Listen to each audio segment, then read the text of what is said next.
Hello, everybody, and today we are going to, in the series of enjoying great books, we have a very profound, a very impactful book, thin book. See how thin it is. The Law. It's coming inverted there.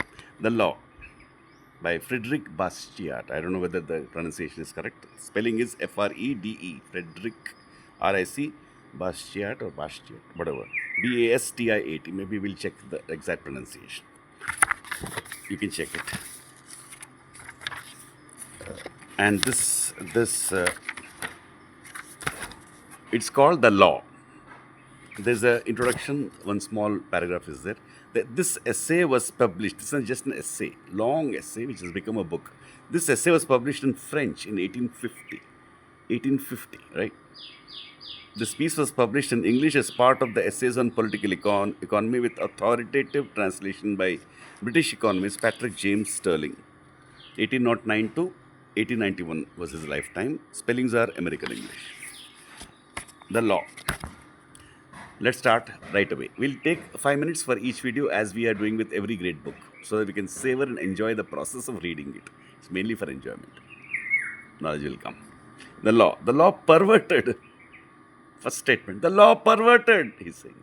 The law, and in its wake, means in its journey, all the collective forces of the nation. The law, I say, not only diverted from its proper direction, but made to pursue one entirely contrary.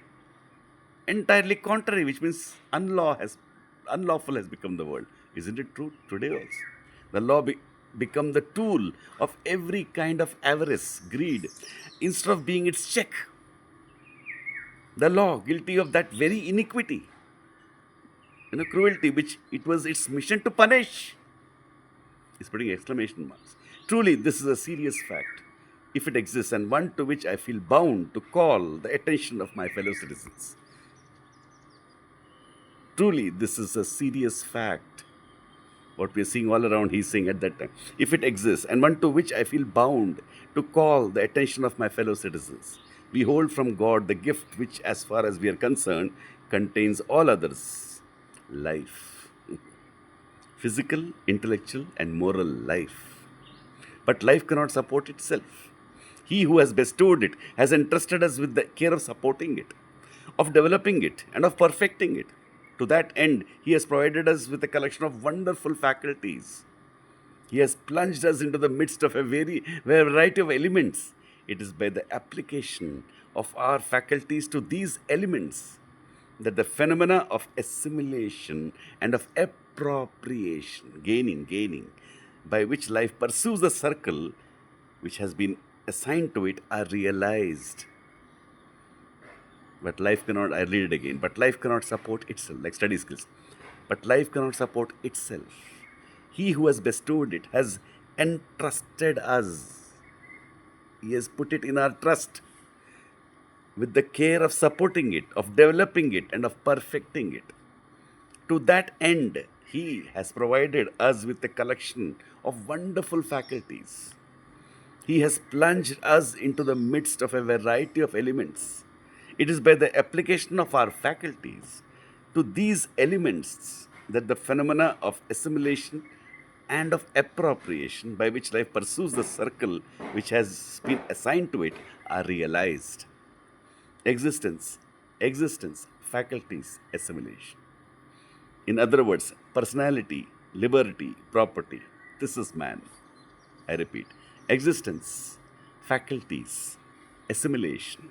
In other words, personality, liberty, property. This is man.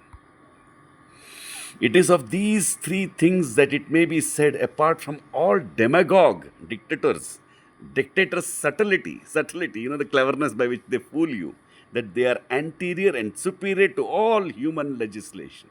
These three things are anterior and superior to all human legislation. These are the basics. It is not because men have made laws. It is not because men have made laws that personality, liberty, and property exist. On the contrary, it is because personality, liberty, and property exist beforehand that men make laws. What then is law? This book is The Law. As I have said elsewhere, it is a collective organization of the individual right to lawful defense. Power. And he has taken a stand. And it is 5 minutes. As promised, we'll stop here. We can hear this again and again. I think it's a wonderful start. It's like a communist manifesto of Marx. It's like a manifesto, and this is his manifesto. Let each person speak. Let us listen wholly to every thinker. There are only 50 to 100 great thinkers who made this world. Let us understand them. That is the purpose and mission of education, the way I see it. Surely some truth is there in what I'm saying. Thank you.